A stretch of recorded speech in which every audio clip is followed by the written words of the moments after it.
In this video, I'm going to show you how to make Chrome open incognito mode by default. This is a quick and easy process. All you have to do is to follow these instructions.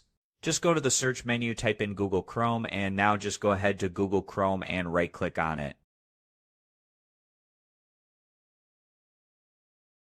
After that, click on Open File Location to access the Google Chrome file location. Now just right-click on the Google Chrome app, as you can see. Just right-click on it. And after that, click on Properties. Now just click on this target right here. Then just go ahead to the arrows and go to the last thing in this text. Then when you go all the way to the right, hit space. Then type in -incognito.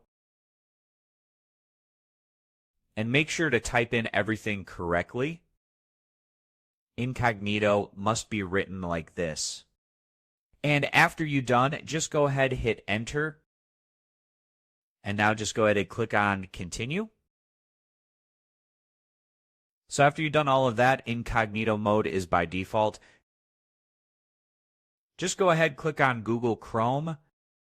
Now, every time you open up Google Chrome, it's going to open to incognito mode by default. So this was a quick and easy process video. As always, thank you for watching.